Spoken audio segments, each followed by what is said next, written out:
Bem-vindos, senhoras e senhores, à nossa mostra de arte. Uma coleção de óleos e naturezas mortas que tem alguma coisa em comum.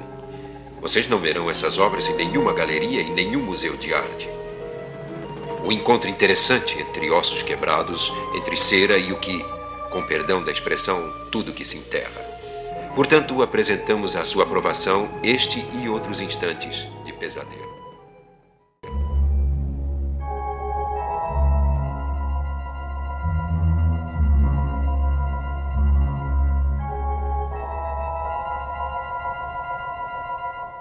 Olá, ouvinte, tudo bem? Eu sou Angélica Hellish. E eu sou o Marcos Noriega.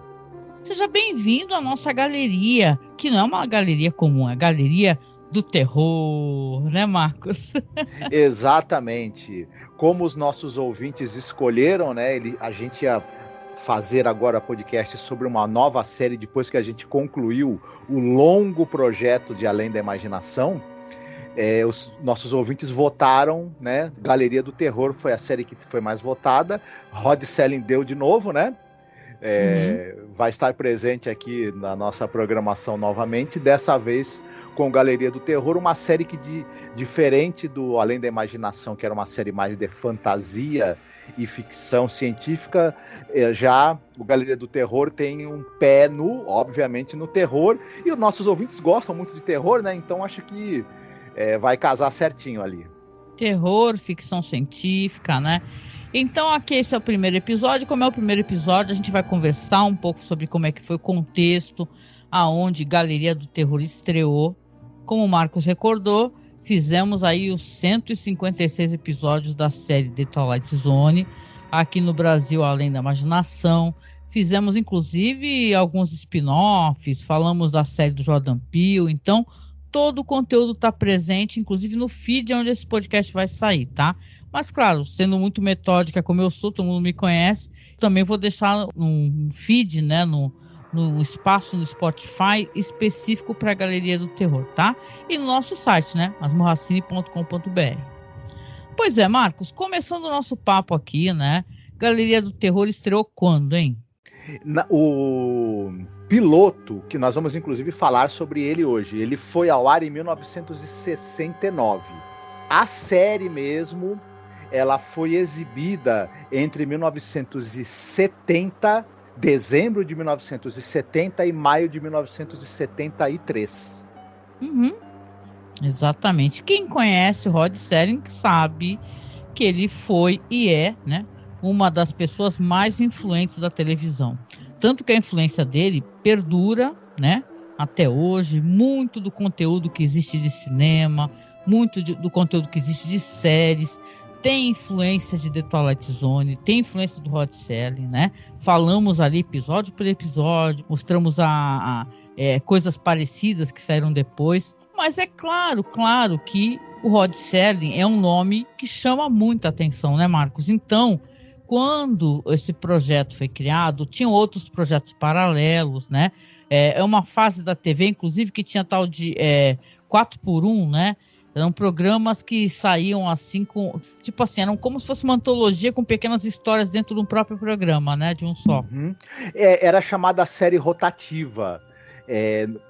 A cada semana, você, em vez de ter um episódio de uma série, você tinha 4 séries, no caso da janela aí de exibição do Night Gallery, você tinha 4 séries que eram exibidas uma a cada semana, então você esperava tipo um mês, né, para ver um novo episódio.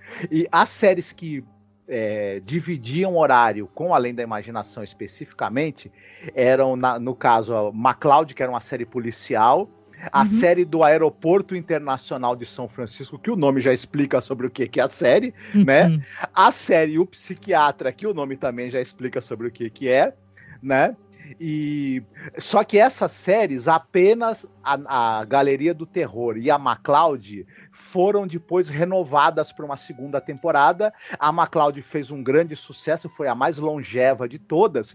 Depois essa série McCloud, ela sai desse horário onde estava o Night Gallery e ela vai para um outro horário que é o NBC Suspense Movies, que era um horário só de séries de suspense, onde, por exemplo, a série Columbo era exibida, enfim, um negócio que foi um sucesso tremendo na época.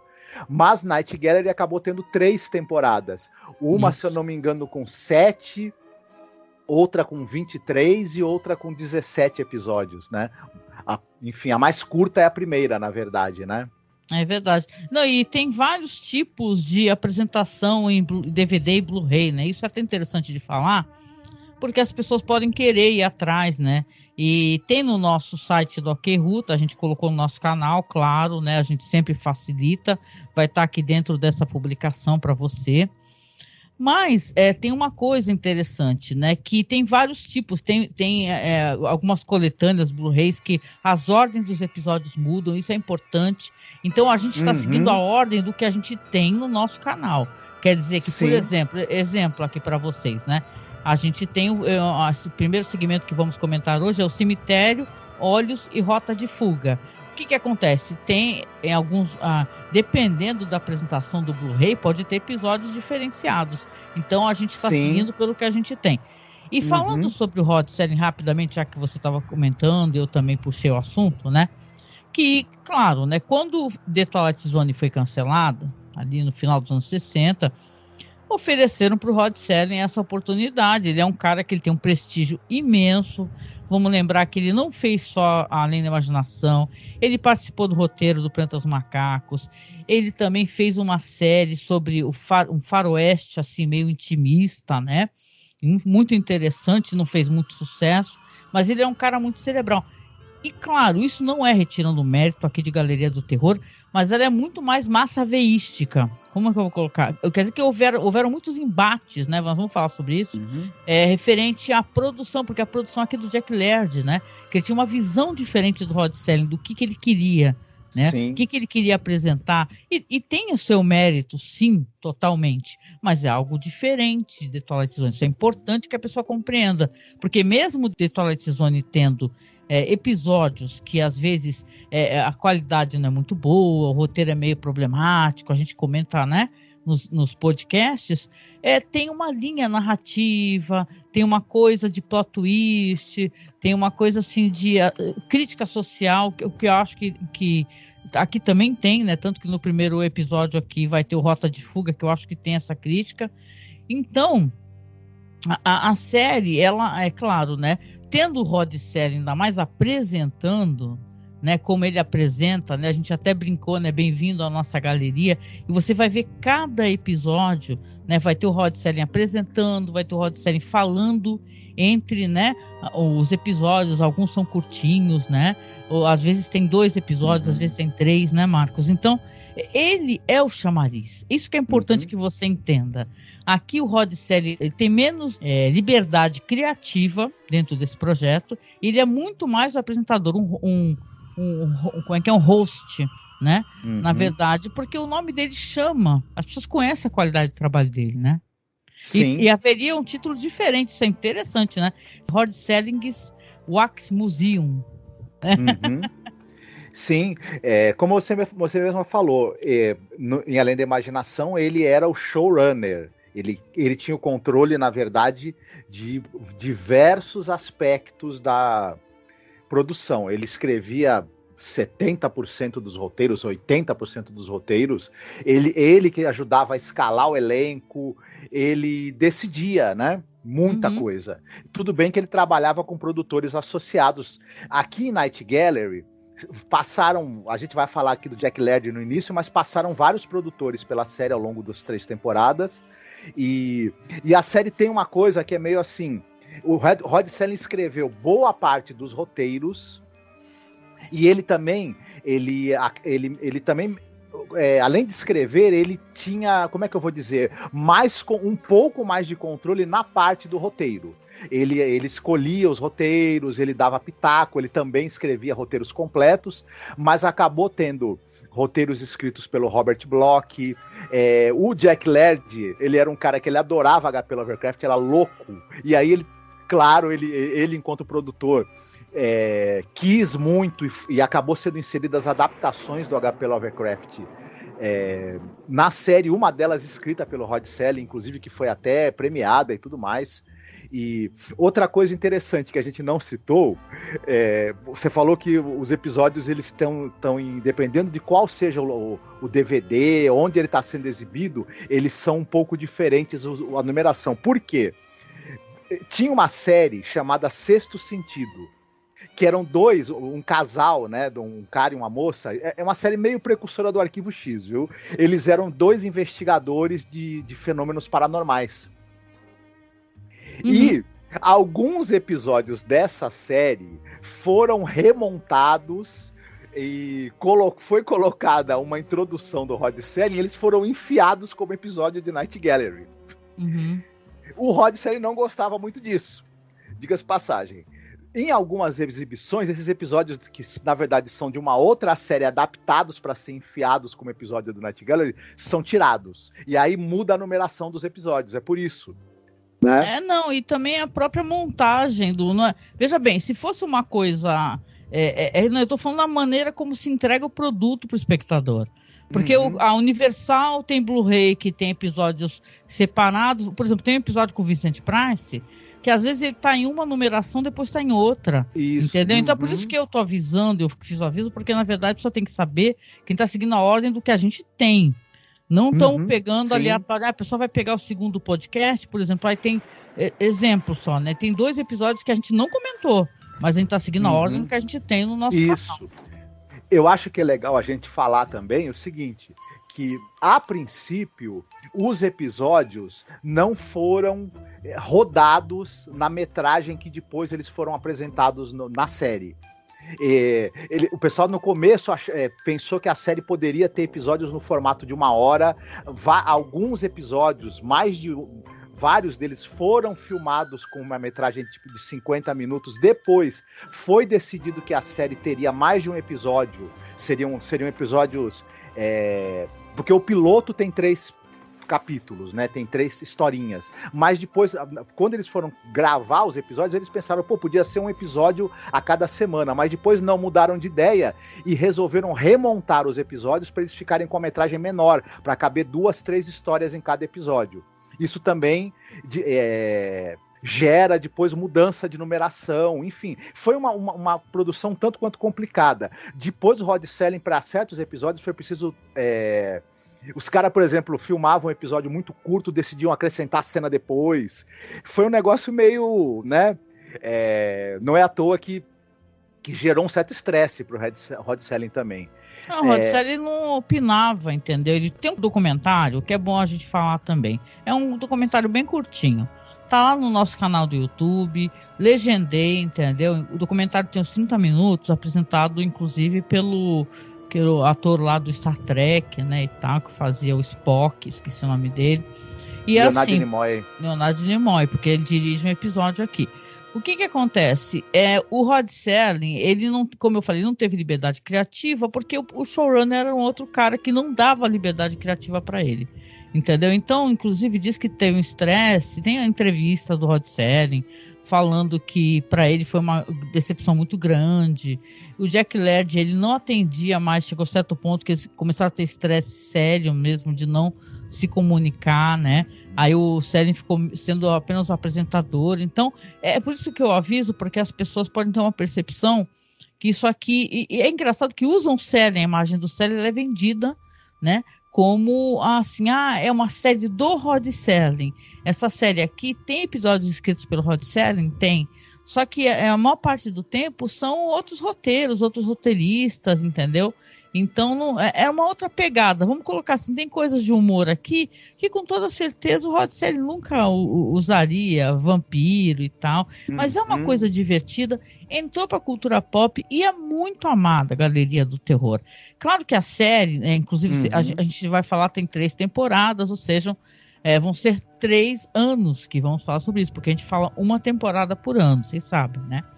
Então, o que acontece? Toda semana vai ter podcast, a gente vai conversar. Só que, assim, o que acontece? Lá na época onde ela saiu, ela começou a também variar o horário, entendeu? Isso mata a série. O pessoal fala que o programa enfrentou muitos obstáculos, mesmo tendo muita gente boa envolvida, né? Gente envolvida com efeitos especiais, já dentro da história do cinema, né? Gente que, por exemplo, trabalha com James Whale. Então, a gente vai dar mais detalhes de como foi o processo de produção, do que foi acontecendo à medida que a série foi sendo exibida e produzida, à medida que a gente for falando dos episódios, né? Esses detalhes vão aparecendo e a gente vai falando mais sobre eles, tá? É verdade. Então, como falaremos todas as semanas sobre essa série aqui, provavelmente 2 episódios por semana, né, Marcos, né? Uhum. O que acontece? Então, a gente vai, claro, falar muito sobre a produção, vai falar sobre questões dos episódios, sobre, né? A série tem uma coisa muito legal que tem uma abertura muito grande para novos diretores. Por exemplo, já no primeiro episódio, a gente vai ter um jovem Steven Spielberg, né? Que não era um cara, só tinha 22 anos na época. Então, esse realmente foi abertura para muitos atores, atrizes, diretores. Vamos falar muito, muito sobre isso. Mas, claro, para uma primeira apresentação, para um primeiro acesso aqui, eu acho que tá bom. Acho que a gente pode comentar já os episódios. E a nossa dinâmica aqui, como é que a gente fazia antes nos podcasts da Imaginação? A gente chegava no final, cada um fazia uma recomendação de filme, de série, né, e tal. Então, no caso, a gente não vai fazer isso. A gente vai diluir as nossas recomendações. Conforme a gente for conversando e a gente achar relevante, por exemplo, dentro de um comentário, falar, seria legal talvez o ouvinte, né, para quem está ouvindo, assistir esse filme, essa série e tal. Não vamos fazer mais isso, por quê? Porque são vários episódios, uma antologia, tem episódios aqui que tem vários segmentos, então não vejo muito sentido, né? Não tem uma temática única, uma temática mais diferenciada. Então, vale a pena comentar durante, caso a gente tenha essa recomendação, né? Então, eu gostaria de puxar o assunto com o Marcos aqui, né? Sobre, vamos fazer assim, cada um vai falar uma sinopse, né? E comentar o que gostou. Boa noite. E bem-vindos a uma exposição particular de 3 pinturas, aqui apresentadas pela primeira vez. Cada uma é um item de colecionador em certo aspecto. Não por causa de qualquer qualidade artística em especial, mas porque cada uma prende em sua moldura um momento congelado de um pesadelo.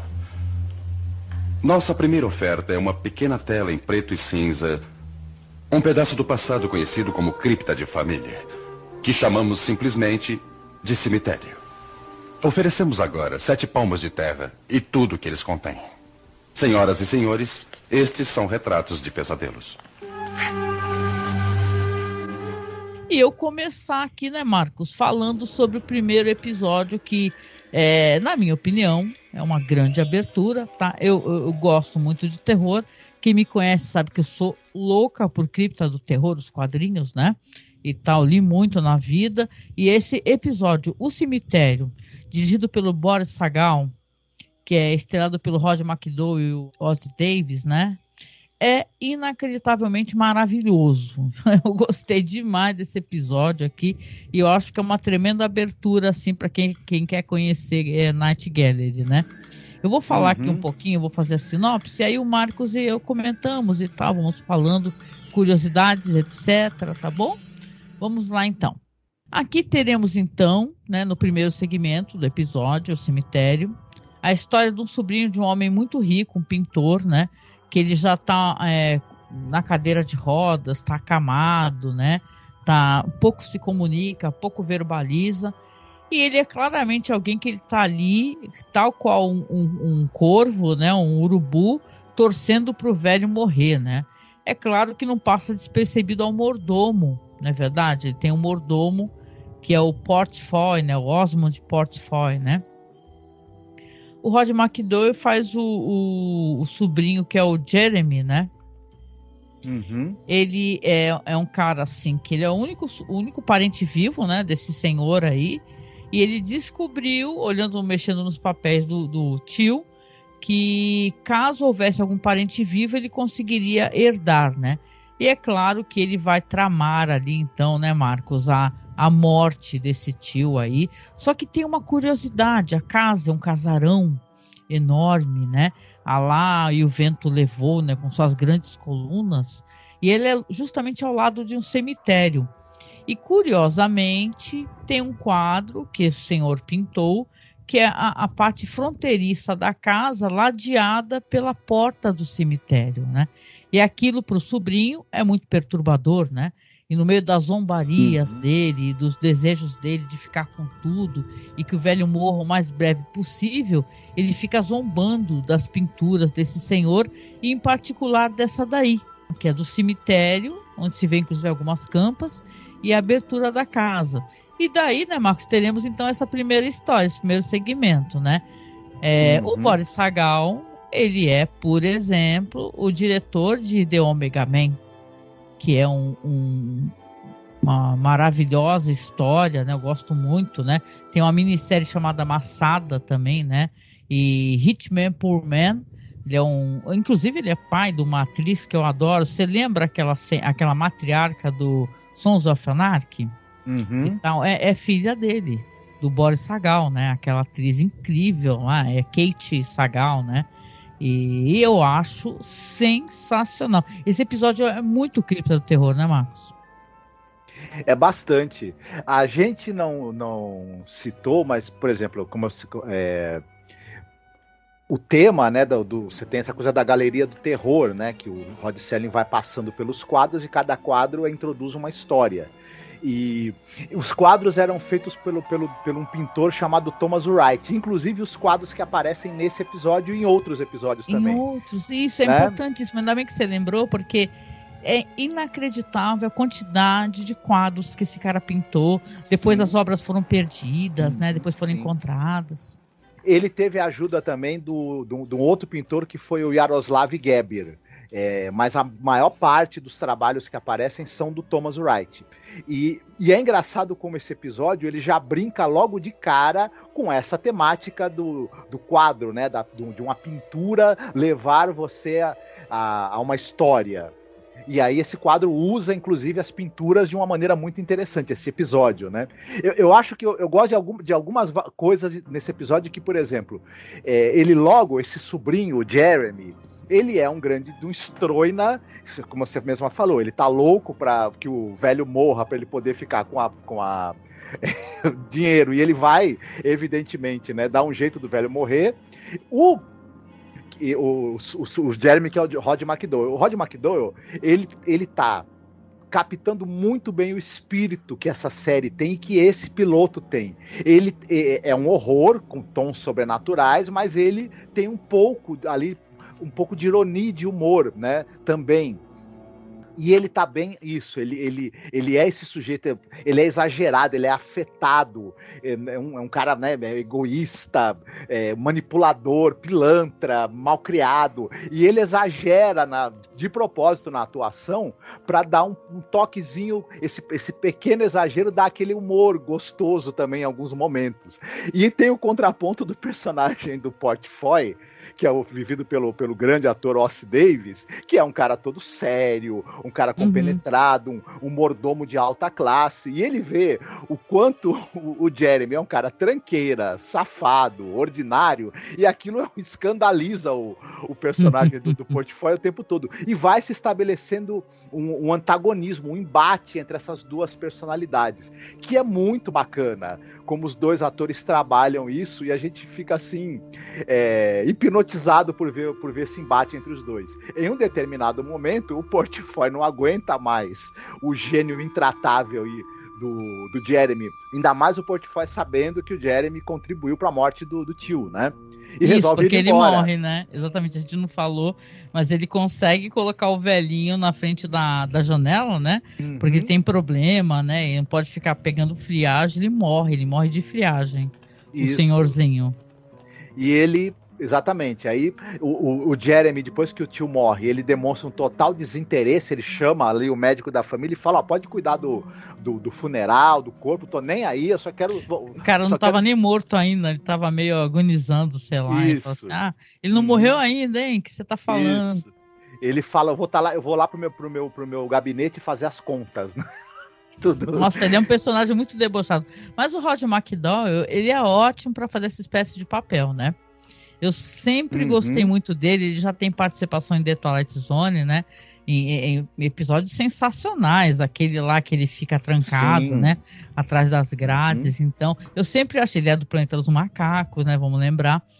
E eu sempre achei ele um ator muito... Ele é muito personagem debochado na mão de um ótimo ator. É uma coisa incrível. E sabe o que é o legal? Que essa história, ela é uma história que ela é muito clássica, né? E eu comparo ela como Cripta do Terror, porque ela tem aquela coisa do plot twist, né? O roteiro é do Rod Serling, né? Não comentamos, mas ela tem um ótimo plot twist, né, Marcos? Você quer contar a parada dos quadros? Eu achei isso muito legal. Então, é bacana, porque exatamente, o personagem do Jeremy, após o falecimento do tio, ele vai herdar a fortuna, ele começa a maltratar o Portfói, o mordomo, porque quer que o cara vá embora também. Enfim. O cara pede as contas, fala, vou embora para um hotel, né? E ele tá lá, tranquilão na casa, só esperando que chegue o dia de receber a fortuna. Ocorre que o tal quadro que você mencionou, que tem na parede, que é um quadro que é uma vista ali do cemitério, que fica ao lado da mansão. Isso. Ele começa a notar que o quadro mudou. Porque o quadro ali, primeiro aparece como seria a campa do tio no quadro. E ele... Isso. E isso já... Enquanto antes o Portfói está lá, mordomo... detalhe. O Portfói está lá, ele fala, Portfói, o quadro está mudando, você não está vendo. Isso, aparece uma cova, né, sendo que foi cavada no quadro, depois aparece o caixão sendo colocado e a cova tampada. Isso no local onde não havia uma cova no quadro. O Jeremy percebe isso, só que o Portfói fala, isso é coisa da tua cabeça, é culpa, é remorso, né? E o Jeremy fica naquela. Porém, quando o Portfói vai embora e o Jeremy tá pela primeira noite dele sozinho na mansão, que agora é dele, no quadro, a campa do tio tá aberta, né? Alguém desenterrou o caixão. E o caixão, na próxima imagem, o caixão tá aberto e finalmente aparece o tio como morto-vivo na entrada do cemitério se dirigindo à mansão. E aí... cada vez que ele olha, tá de um jeito. Isso. Quando tem essa sequência de mudanças no quadro e finalmente ele vê no quadro o tio morto-vivo indo em direção à mansão e logo depois ele vai escutar batidas na porta, aí... Nossa, é uma cena ótima, né? Porque ele humilha o Portfói, né? E ele vai embora, né? Mas ele fica com medo, né? Porque eu até comentei contigo, nossa, se eu sou herdeiro, eu ia fugir da mansão, né? Sei lá, eu ia embora. Né? Mas ele fica na mansão, leva uma mulher lá, os dois ficam... Aquela cena clássica de ficar bebendo e rindo, né? E tal. Só que, ele vai passar uma noite aonde ele já estava de olho nesse quadro, porque o quadro ficava se alterando. E agora, com a aproximação do tio, né? Quando ele escuta a porta bater, ele pira. Ele pega, começa a gritar, ele tem um quadro enorme, um autorretrato do tio, né? E aí ele pega o quadro assim, se desespera, grita e rola pelas escadas. Quando ele rola pelas escadas, né? E aí você vê que a pessoa que estava batendo na porta, e aí que é interessante porque é o plot twist, era o Portfói, né? E aí que vem a gente saber que o caso não houvesse nenhum herdeiro, o Portfói seria o herdeiro, né? E aí aparece uma outra pessoa, um segundo homem, né? O Portfói vai lá, dá um dinheiro, envelope cheio de dinheiro para ele. E a gente descobre que esse cara é o pintor, né? E ele fala assim: eu quero agradecer pela sua rapidez, né? Que você fez vários quadros e tal, e depois eles foram só substituindo. Ou seja, tinha uma trama para enlouquecer o Jeremy. Isso. Né? Aí o Jeremy é enganado. Só que, cara, essa é uma história. Você pensa que ela termina aí? É isso que eu acho mais legal dessa história. Como é que ela termina realmente? Pois é, depois que o Jeremy morre, como você mesma falou, o Portfói acaba herdando. O Portfói, que é vivido pelo Ossie Davis, né? Ele acaba herdando, então, o dinheiro lá do patrão dele, a fortuna e a mansão. Enterram o Jeremy, né? Isso, enterram o Jeremy no cemitério, lá no tal cemitério que tem o quadro, né? E que mostra a entrada do cemitério, e o Ossie, né, o Portfoy falou, opa, tô de boa aqui. Ele aparece vestindo um hobby muito vermelho. bonito, né, de um tecido muito caro. Então ele tá maravilhoso o negócio pra ele, herdou tudo. O problema é que um tempo depois que ele tá lá curtindo a vida de milionário dele na mansão, quando ele vai olhar pro quadro, o que ele vê no quadro? E aí, ouvinte, o que ele vê no quadro? Ele vê a mesma coisa que o Jeremy começou a assistir. Só que assim, de maneiras diferentes. Ele primeiro vê que aquele túmulo, que agora tem um túmulo ao lado do túmulo do senhor lá, né? Agora depois tem um túmulo aberto, depois um caixão de pé, depois uma pessoa saindo. E depois, claro, ele se dirigindo à mansão e logo depois batendo a porta da qual ele escuta as batidas. Então o que eu acho legal nessa história, na primeira, que nossa, você é pego, né, Marcos? Cada segundo. Você vai ter um outro plot twist ainda, entendeu? Só que agora não tem mais pintor. Então, na verdade, existiu uma questão sobrenatural aí, né? E aí o episódio termina assim, com um grito do Portfoy, né? E tal, porque a porta se abriu. Nossa, é uma ótima maneira de terminar uma história de terror, né? Eu gosto muito do cemitério. É muito legal, e ela é muito bem conduzida, muito bem dirigida, tem uma boa direção de atores. O Boris Sagal era um cara muito competente, você mesma citou aí, ele é um cara com experiência larga na televisão, e dirigiu também o filme um dos filmes que ele dirigiu é aquele Omega Man, né? A Última Esperança da Terra. Com o Charlton Heston, né? Que é inspirado no livro Eu Sou a Lenda, do Richard Matheson, né? Uma das adaptações que esse livro recebeu. E conta com esses dois excepcionais atores, né? Que é o Rod McDowell e o Ossie Davis. E ambos estão muito bem. E a gente realmente é pego de... Eu não esperava que esses quadros fossem quadros que esse terror, né, que esse horror sobrenatural do tio do Jeremy voltando da morte fosse forjado, que o Portfoy tivesse mandado fazer vários quadros para ir substituindo e convencendo, né, o Jeremy de que tinha o tio estava voltando dos mortos para puni-lo, né? E eu fui pego de surpresa. Esse daí é um plot, uma virada de roteiro que eu não consegui adivinhar, realmente. Então eu gostei bastante mesmo. É muito legal, né? Eu gostei disso, porque a história poderia ter terminado ali no Portfoy com seu hobby vermelho, rico, né? Dando risada e fumando um charuto, né? E falando, né? Herdei tudo, né? Mas não, depois vai dar problema novamente. Então, ou seja, cemitério maravilhoso. A ganância vai ser punida até o fim nesse episódio. E é uma coisa interessante que esse filme, esses 3 segmentos, eles são muito queridos, né, pelo pessoal que é fã da série, e na época eles já fizeram muito sucesso quando foram exibidos na TV, esse filme. E realmente ele é muito bacana, ele já chega com esse episódio bem interessante. Ele é um episódio que apesar da gente ter citado essas coisas sobrenaturais, estranhas, né, e horrendas que acontecem, ele tem um clima que não deixa de ser, até certo ponto, tem uma certa leveza e uma certa graça também. Pela atuação do Rod McDowell, que é bem engraçada, né, exagerada.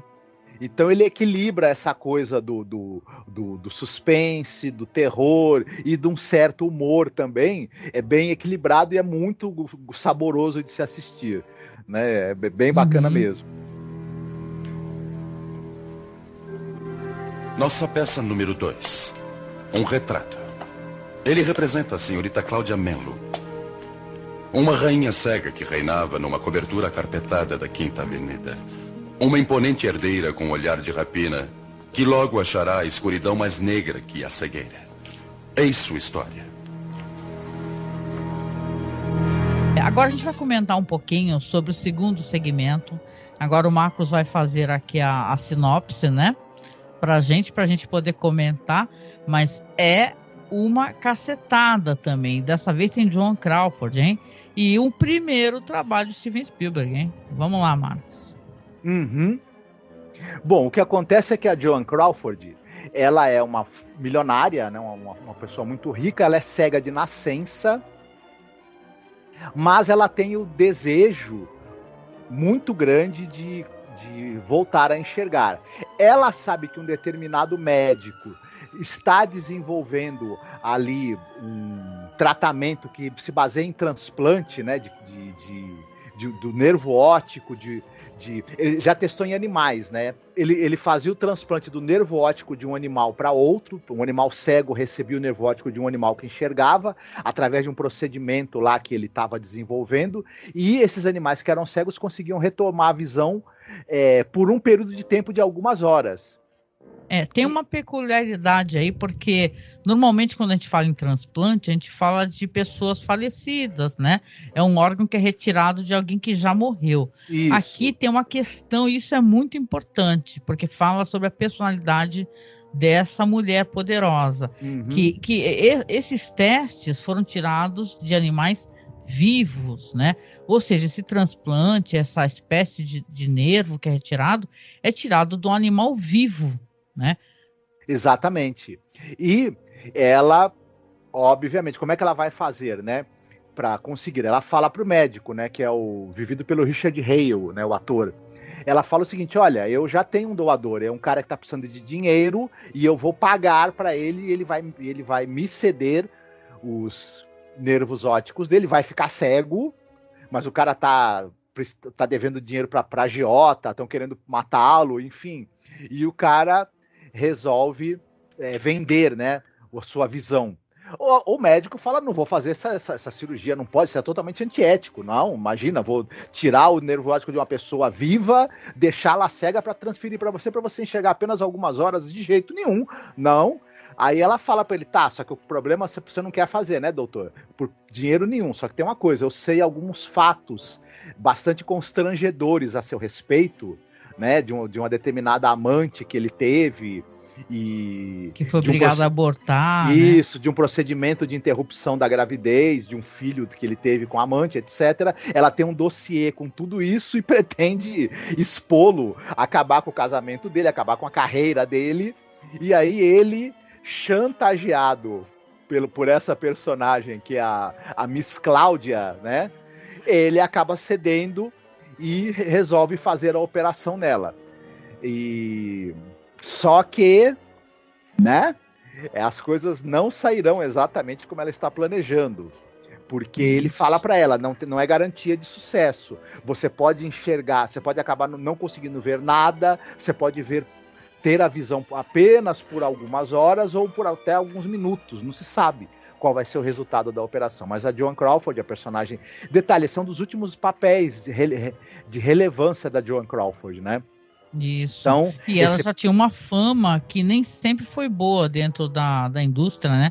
De ser uma pessoa muito difícil, né? Então o Steven Spielberg estava meio, para dizer o mínimo, muito nervoso, né?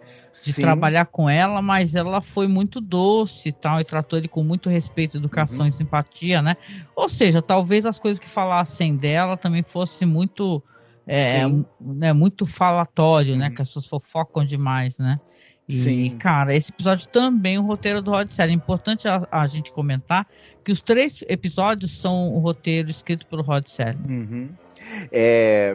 Vai ter uma virada de roteiro muito interessante, porque quando ela faz a operação, tem uma cena interessante também, comovente, porque nós vamos ver no escritório do advogado dela, o médico também vai estar presente, no momento em que esse cara que vai doar o nervo óptico para ela, ele vai lá assinar o contrato e tudo mais, e ele fala, né, que ele tá devendo dinheiro, os caras do jogo, né? Dinheiro de jogo, e o pessoal do crime organizado tá atrás dele, né? Enfim, e é uma coisa comovente também, né?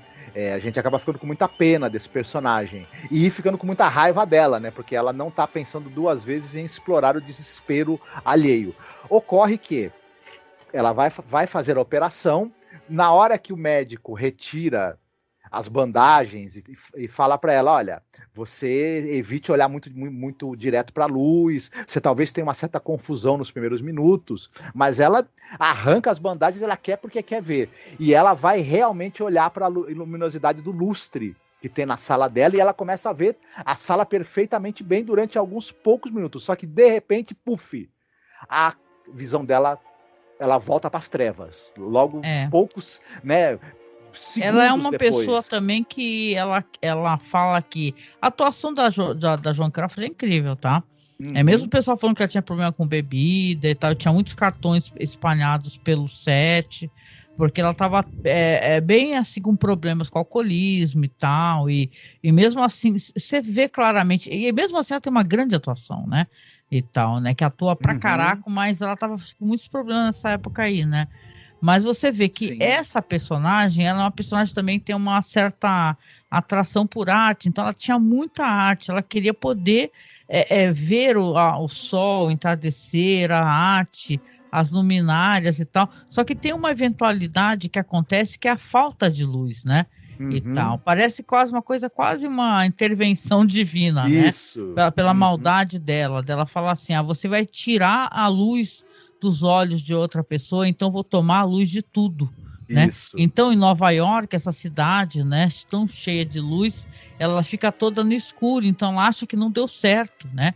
Então ela tem um desespero, quer dizer que isso encurta inclusive a possibilidade dela conseguir enxergar. Então, cara, é um segmento muito interessante também, né? O Spielberg, ele aí também já mostra a capacidade dele, porque ele usa lentes diferenciadas, né? Lentes muito mais amplas. Ele posiciona a câmera em locais incomuns. Então, ele tem uma certa assinatura dele enquanto diretor, que ele coloca aqui nesse episódio. É muito interessante, gente. Então, assim, para quem não assistiu esse segmento, que, como o Marcos fala, é quase que uma despedida, né, da Joan Crawford, e ele tinha muito receio de trabalhar com ela, porque, tipo, a nível você é um diretor iniciante e vai filmar com a Fernanda Montenegro aqui no Brasil, né? Então, era um diretor que estava no começo, coisa que o Jack Laird faz questão da abertura para esses diretores, e depois você vê que, cara, o cara é um monstro hoje em dia, né? Também Spielberg, né? E tal. Então, na verdade, é um episódio sensacional esse daí, o Olhos, né? Que ele também, ele tem uma coisa sobre a maldade humana, ele tem essa questão da pessoa rica que não se importa com a pessoa pobre, não se importa do que eles vão tomar, né? Da pessoa. Eu não quero saber se eu vou poder enxergar por apenas 2 horas e você vai perder a sua visão para sempre. Não me importa. Importa sim o que eu quero fazer, né? Então é claro que, né, ela vai ser punida dentro dessa história, né? Exatamente. Eu concordo com você. É uma grande atuação da Joan Crawford, ela transmite, e é engraçado que é uma atuação que ela é em dois momentos, né?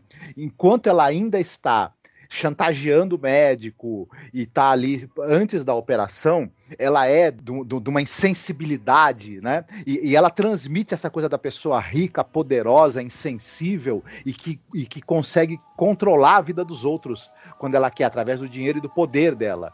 Então toda a postura corporal e facial dela transmite essa segurança que ela tem. Depois, é impressionante a fragilidade que ela quando ela se vê de novo cega, logo após aconteceu o blackout na cidade, ela não tá cega de verdade, ela tá enxergando, mas como aconteceu um blackout, uma falta de luz, ela acha que ela voltou a ser cega. E ela tá sozinha ali, e é muito interessante como ela faz essa transição dessa segurança que ela tem para uma absoluta confusão e fragilidade. E como o Spielberg escolheu mostrar pra gente como seria uma pessoa cega tentando se locomover pelo ambiente. Né? Ele coloca aquele espaço todo escuro, aquela sala escura, e nada está em volta, só que você escuta o barulho das coisas. Isso. Você escuta ela bater na mesa, você escuta ela apertar o elevador, ela tentar mexer na porta. Pô, eu acho de uma inventividade, né? Esse episódio, assim, muito sonoro, um trabalho sonoro muito bem feito, sabe? Tem uma hora que ela tá na escuridão total, mas ela tá vestida de vermelho, então a gente vê apenas tem uma luz apenas no rosto e no corpo dela, e a gente vê o vestido vermelho guiando o nosso olhar. Ela tá no meio das trevas, a gente não vê nada, mas como você mesma falou, a gente escuta o barulho do elevador e tudo, depois a gente escuta o barulho da rua. Mas ela tá num lugar totalmente escuro, como se estivesse vazio, só tem os sons da rua. Daqui a pouco ele corta para um take da rua. É muito sensacional isso. E, enfim, e depois no momento em que ela novamente volta lá para o apartamento, é levada de volta e ela está sozinha, e ela, quando amanhece, ela não tá, ela realmente ela não tá cega, né? A gente sabe por causa do blackout. Quando amanhece, a luz do sol invade a janela e ela quer chegar mais perto do sol, só que ela não tá enxergando direito e ela não percebe que na verdade ela tá diante de uma janela. E aí, né? Termina com a frase assim pro médico: ainda poderei chorar. Ele fala para ela o quanto você quiser, né? Então é isso, é história, uma curta história de uma pessoa cruel, né, e tal, que é capaz de passar por cima de qualquer um, né, para ter o que deseja, né, o que é um retrato do rico, né, do capitalista, né, da pessoa que não se importa, né, e tal. Mesmo o amor e o apreço que a pessoa tem pela arte, né, não transforma a pessoa num ser humano melhor, né, e tal. Interessante. Sim. Mas esse eu vou admitir para você que é o episódio que eu mais gostei, porque eu acho esse episódio, assim, em termos narrativos, ele é muito redondo, ele é muito... Spielberg já estava dando suas cacetadas, né? Ele já tinha dirigido curta, já tinha dirigido episódio de série de TV e até longa-metragem. Antes, ele tinha feito um longa-metragem sobre invasão alienígena, né? De baixíssimo orçamento, né? Enfim, mas você vê que você mesma citou aí vários recursos narrativos que ele usou nesse episódio, o talento do homem já estava, né, despontando. Né? Sim, que legal, né?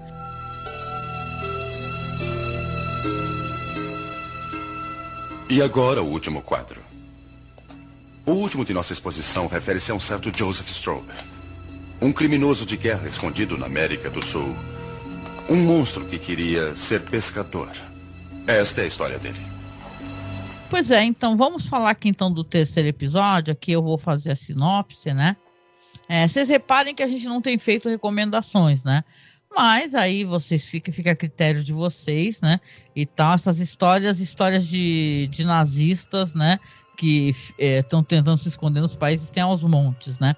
Mas essa história aqui, justamente, é uma história que vai ser dirigida pelo Barry Shear, roteiro do Rod Serling, como eu disse, e aqui a gente vai ter Rota de Fuga, né? Rota de Fuga, você vê que tem um homem, né, acho que se chama Joseph Straub, né? Ele tá ali numa zona ali meio pobre, né? Me parece algo como se fosse daquela pobreza, cheio de gente alcoolista por ali, né? E você vê que ele tá ali, ele mora ao lado de uma mulher que pelo jeito parece ser uma pessoa em situação de prostituição.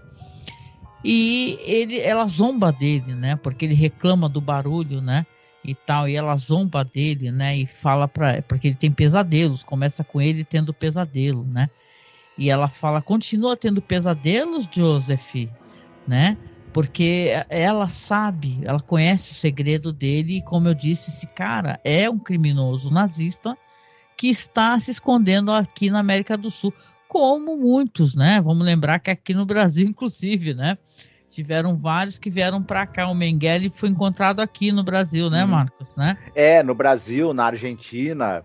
E, enfim, os ditadores gostavam de dar guarida para essas pragas, né? Pois é, infelizmente, né? Mas então esse é um cara que você vê que ele é assombrado pelo passado dele, né, e tal.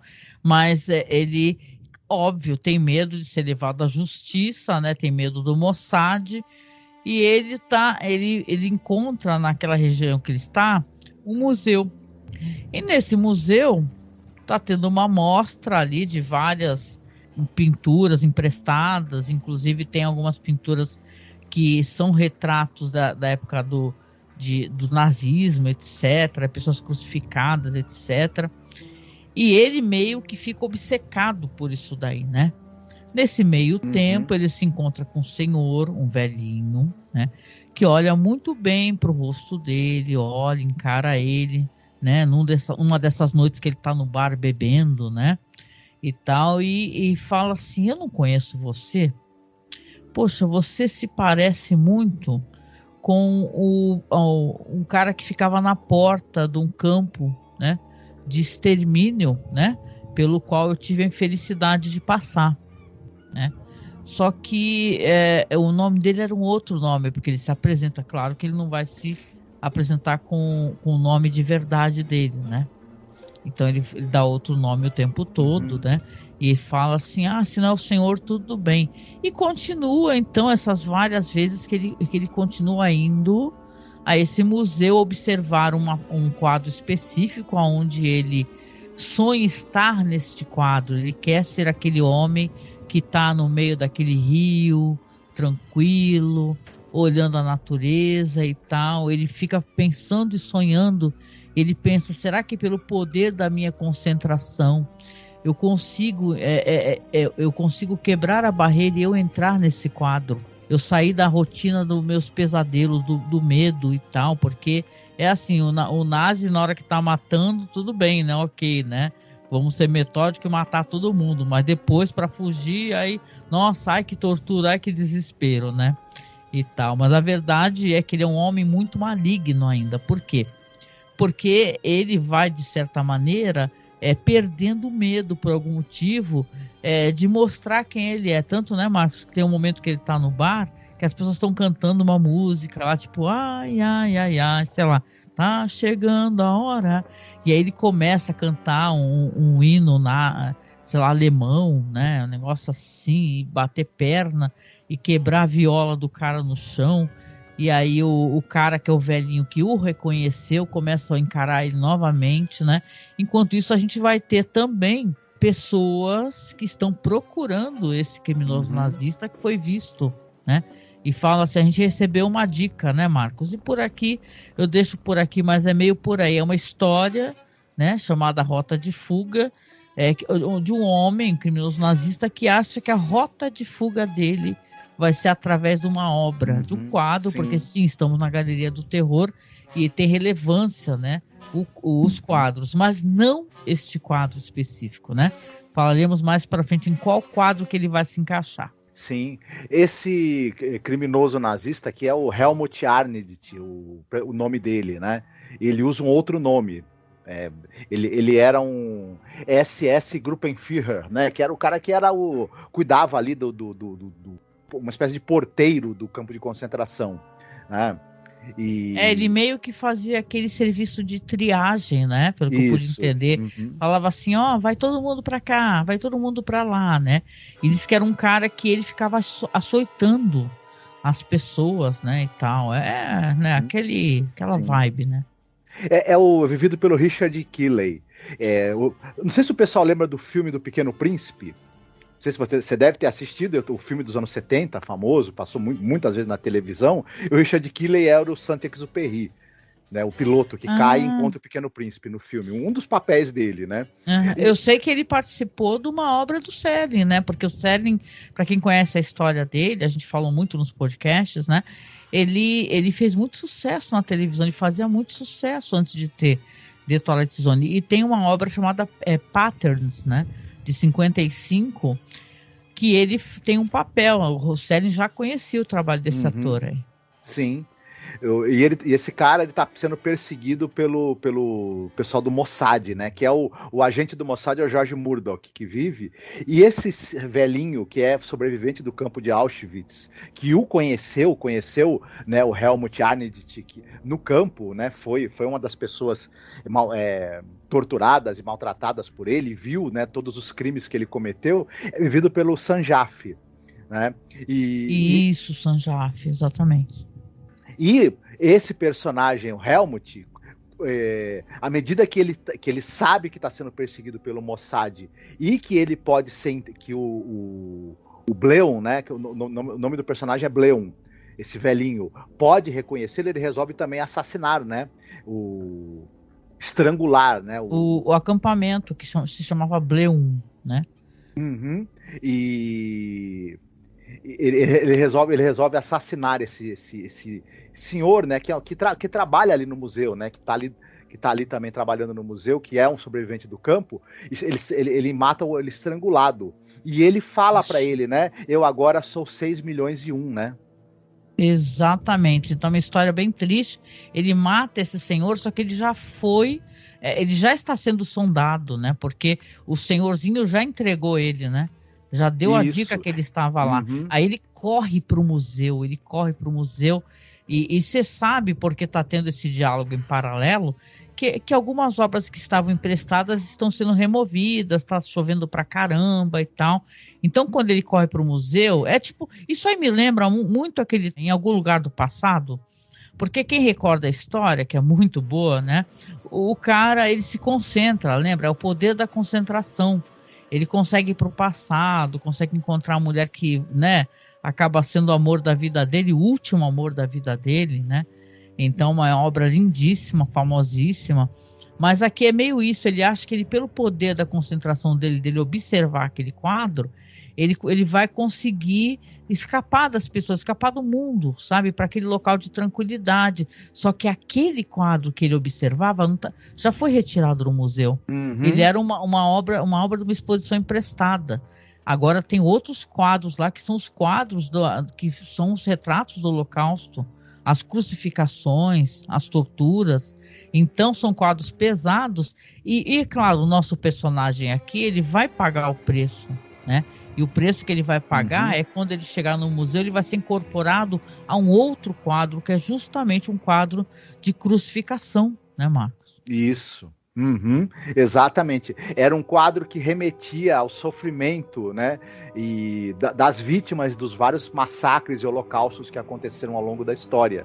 E o Helmut, ele pede, né, ele faz uma espécie de oração, como se fosse para Deus, né, para poder entrar naquela pintura. Ele acha que, na verdade, a pintura que está ali é aquela pintura do cara no barco, ali no lago, pescando em paz. Ele quer ficar eternamente poder entrar no quadro e ficar pescando para sempre lá naquele lagozinho. Só que, na verdade, ele vai ficar para sempre crucificado ali, né, e em sofrimento como as vítimas dele, né, durante a Segunda Guerra Mundial.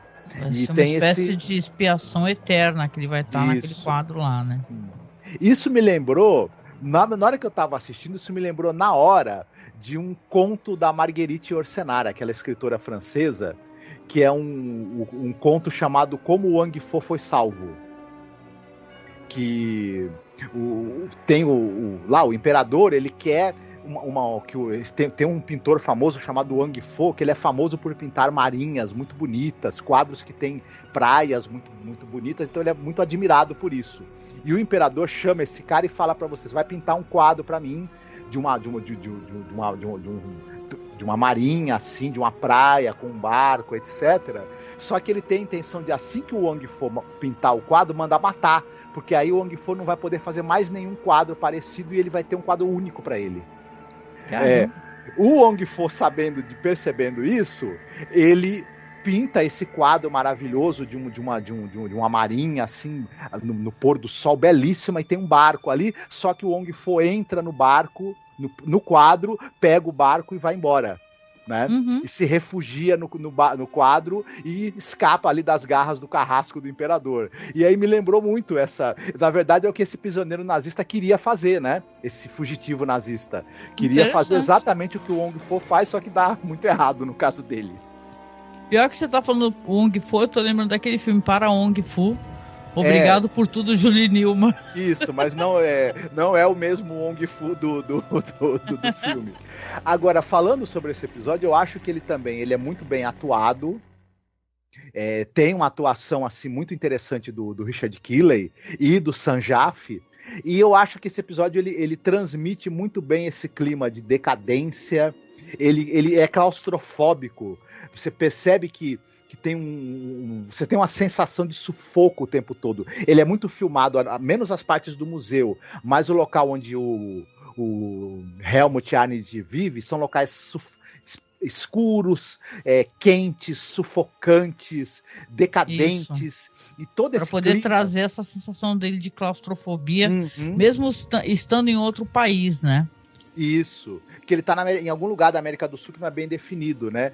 Então tem a Gretchen, que ela é uma pessoa em situação de prostituição, né? E ela é alemã também, como ele, né? Isso, por isso que ela conhece o passado dele, né? Isso, mas ele é alguém, ela é uma pessoa com quem ele pode conversar.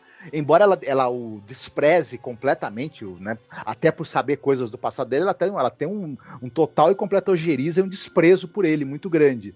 Mas E é engraçado que ele conversa com ela através da parede do quarto, né? E volta e meia ele pede para poder ela escutá-lo, né? Ela escutar os lamentos e as confissões dele, que ele se sente um pouco melhor podendo conversar com ela, né? Mas ele é um homem completamente atormentado pelos crimes que ele cometeu. E ele tem esse sonho quase que infantil, né? De poder ficar dentro daquele quadro idílico, pescando e não pensando em nada, né? Enfim. Chega a ser irônico, né? A gente pensar, né? Em alguém que é responsável pela morte de tantos, né? Sonhar e pedir para Deus, né? Falar assim, Deus me ajude, eu quero entrar naquele quadro e ser aquele homem sentado naquele barco, né? E tal, né? Mas é assim, não existe conflito, né? Nessas pessoas, né? Então é assim, é uma história, uma curta história sobre alguém que vai pagar o preço, né? Acha que se safou, né? Só que vai pagar o preço, então... ele não é atormentado pelo que ele fez, ele é atormentado pelo medo de ser pego. Isso. Ele é uma pessoa assim, mas eu acho que ao mesmo tempo, por conta da maneira como o ator, o Richard Keeley, interpreta esse cara, ele não é uma coisa também plana, unilateral. Você vê ali conflitos e angústias nesse personagem, o que é bacana, né? Tem uma questão assim das relações ali também, da relação dele com a Gretchen também, né? E, enfim... É interessante e o episódio ele consegue dar esse clima dessa jogo de gato e rato e esse clima meio claustrofóbico que precisa, né, para essa história. E ele é competente também. Acaba fechando bem esses 3 episódios que compõem esse longa-metragem, né, de antologia de terror, assim. E esse já é um episódio que ele não tem... Os últimos 2 eles não têm um lado de humor, né? Eles têm um lado de ironia muito forte, né? Diferente do primeiro episódio, que tem um certo humor. E é bacana como roteiro do Serling, né? Ele é mestre em usar situações inusitadas para que os personagens, né, encontrem o destino que eles mesmos acabam plantando, né? Eles escolhem o destino que acabam plantando pelos seus crimes, pelos seus erros, pelas suas fraquezas. E o Serling, ele é muito habilidoso em criar essas armadilhas ali que os seus defeitos de caráter vão te jogar nela, né? E ele faz isso muito bem no roteiro do segundo episódio e muito também no roteiro desse terceiro episódio aqui, né? Então, bom, é interessante, eu ia fazer essa pergunta para você, mas você mesmo já respondeu, né? Que você gostou mais do segundo segmento, né? Que é Olhos, né? Eu assumo claramente que eu gostei do primeiro, Cemitério, mas isso aí é porque é o tipo de pessoa que eu costumo ser, entendeu? Eu amo um terror, assim, estilo cripta, meio galhofa e tal, né? Então eu gostei bastante, mesmo entendendo a beleza e a importância do episódio Olhos, que eu acho sensacional. Agora, assim, se for assumir, o que eu menos gostei foi o último segmento. Entendeu? Porque eu acho que o Rod Serling, ele já explorou melhor essas histórias de nazistas e tal, de histórias que, né, vamos lembrar aquela trágica história que até aconteceu, aquele acidente, né, que tem no longa, né, dos anos 80, que tem do cara que ele é um cara racista e tal, que vai parar num campo nazista. Então você vê que é uma história boa, mas tem melhores. Eu gosto, por exemplo, no Além da Imaginação, daquela história lá do cara era um oficial nazista e ele vai para um campo de concentração desativado visitar, né? E tal. O campo que ele comandava, né? Que ele comandava. Tem o He's Alive. Então, eu acho uma história, assim, entre todas, assim, que eu gostei menos, talvez, foi Rota de Fuga, né? E a que eu gostei mais foi Cemitério. Como você mesma falou, eu concordo muito com você. O Insígnias da Morte Revisitadas, que é esse episódio do Além da Imaginação que você está citando, né? É absolutamente sensacional. Assim, para mim, é um dos melhores episódios da série. E Ele Está Vivo também, né? Que é o episódio que tem o Dennis Hopper. Outro episódio que já é da 4ª temporada, que é dos episódios de 1 hora, né? Enfim, eles são dois. Sempre recomendo que vocês escutem os podcasts, viu? São muito bons. E assinem, escutem, porque, né, vale a pena, né, Marcos? Sim, sim. São 2 episódios maravilhosos e a gente conversou sobre eles, né? Ao longo da cobertura que a gente fez dos episódios da série. E eu concordo com você, ele é o mais fraco esse daí, o do Rota de Fuga, mas ainda assim é um bom segmento. Verdadeiramente encantados pela presença de vocês, porque qualquer um pode ir ao cinema, ir a um teatro ou a qualquer diversão, mas só os que têm bom gosto veem um lugar como este. Seu bom gosto naturalmente deve ter uma ligeira tendência para o estranho, ou no mínimo para o incomum. É com isso que lidamos aqui, com o bizarro, com o esperado e inesperado, melhor dito. Legal. Então, para um primeiro podcast, né, de um novo projeto, eu acho que é o que a gente tem para entregar, tá, hoje. Claro que a gente vai falar muito mais sobre a série, continua acompanhando. A gente vai falar sobre Jack Laird, vamos falar sobre os atores, as atrizes, os roteiros, trazer curiosidades, contextualizar os episódios. Isso é muito importante, porque as pessoas acham que não, mas o contexto, a época onde ele está inserido, significa sim muito. Então continue acompanhando, tá? Lembrando aqui que a gente sempre faz os mesmos avisos, isso é importante. Nós somos um podcast de cinema, tá? Que esse ano, inclusive, vai completar 15 anos, tá? De existência. Então, procure Masmorra Cine nos aplicativos de podcast, no Spotify. Você vai encontrar muitos programas com filmografias, conversações sobre cinema e tal, bate-papo informal, né? Então, é muito legal. A gente costuma ter esses trajetos, assim, onde a gente também fala de série. Então, vai ter série tipo Game of Thrones e tal, e outras coisas. Procure, tá? Que a gente tem um material muito interessante. E, por sinal, né, que é uma coisa que é um spin-off do nosso trabalho, é uma coisa que eu vou fazer, falar sobre a série que está na Netflix agora, que é Six Feet Under, tá?